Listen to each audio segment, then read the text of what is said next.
ఆశా వర్కర్లు గర్భిణీల తేదీలు తప్పుగా వేయకూడదని జాగ్రత్త వహించాలని డిప్యూటీ డిఎంహెచ్ఓ డాక్టర్ అంబరీష అన్నారు. మహబూబాబాద్ జిల్లా చిన్నగూడూరు మండలం మన్నెగూడెం గ్రామంలో పర్షబోయిన మమతకు ఆశా వర్కర్ గర్భిణీ తేదీ నమోదు తప్పుగా చేశారని అభియోగంతో దరఖాస్తు మేరకు డిప్యూటీ డిఎంహెచ్ఓ డాక్టర్ అంబరీష విచారణ చేశారు. ఈ సందర్భంగా ఆయన మాట్లాడుతూ అంతకుముందు ఉగ్గంపల్లి ప్రాథమిక ఆరోగ్య కేంద్రం మరియు దాని పరిధిలోని జైహారం మన్నెగూడెం ఆయుష్మాన్ ఆరోగ్య మందిర్లను సందర్శించి రికార్డులను పరిశీలించారు.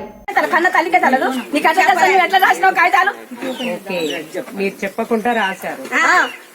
నా కన్న బిడ్డ నాకు చెప్పలేదు. అసలు నాకు తెలియదు. అసలు మీకు ఎందుకు నీకు ఎట్లా తెలిసింది? నువ్వు ఎట్లా రాసినావు? అలా శాలలో ఎట్లా పెట్టారు చెప్పకుంటున్నారు. మీరు ఎట్లా రాసిరు? కడుపులో ఎవరికైనా మండుతుంది అట్లా పెడితే. శాలను పుట్టిందా బిడ్డ?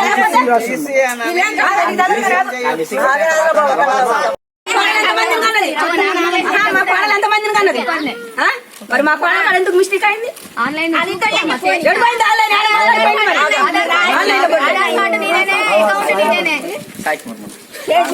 కడుపులో పడినప్పుడు నేను అయ్యాలు ఉంటే ఊళ్ళో ఉంటే మంచిగా ఉంటాడు. ఒక ప్రెగ్నెంట్ లేడీతో మాట్లాడే పద్ధతి కాదు, వాళ్ళకి మాట్లాడే సంస్కారం లేదు. ఫస్ట్ ఆఫ్ ఆల్ ఆ రోజు హాస్పిటల్కి ఎర్ర హ్యాండల్ తీసుకుపోయాను నేను, సాయి గారు. ఈ మేడం లేదు, మిస్టేక్ జరిగిందంటే ఆమె రెస్పాన్సిబిలిటీ ఏమి ఇయ్యాలి? నేను చేయలేదు, నాకు తెలియదు. ఆ మేడం చేసిన ఆమె దోషిస్తే అది సరిపోతుందా? మీరు ఇద్దరు కమ్యూనికేషన్ పనిచేసి మీకు ఊర్లో ఏం జరిగిన ఆమెకి ఇన్ఫర్మేషన్ ఇచ్చేది, కరెక్ట్ డీటెయిల్స్ ఇవ్వాలి కదా. ఇవ్వరు, మిస్టేక్లు చేస్తారు. మళ్ళీ ఏంది అంటే వాళ్ళతో వాదన అమ్మాయితోటి. చాలా వరకు చాలా మందికి రావట్లేవు అంటే కళ్యాణ లక్ష్మి ఒకటి, అట్లే షాదీ ముబారక్ అని ఉంటాయి. అవి కూడా మనం అప్లై చేసుకున్నాక కొంతమందికి వెంటనే వచ్చేది, కానీ తదుపరి కొంతకాలానికి లేట్ అయింది.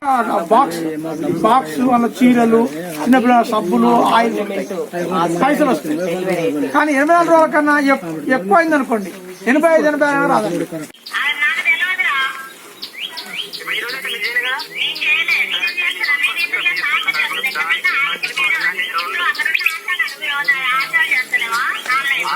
ఇక్కడ ఏంటన్నా మేడమే చెప్తుంది, ఆ నెంబర్ తో సహా తీసుకొని వస్తున్నాను నేను. కానీ వాళ్ళంటే దాన్ని 2 సార్లు బాబు వినండి.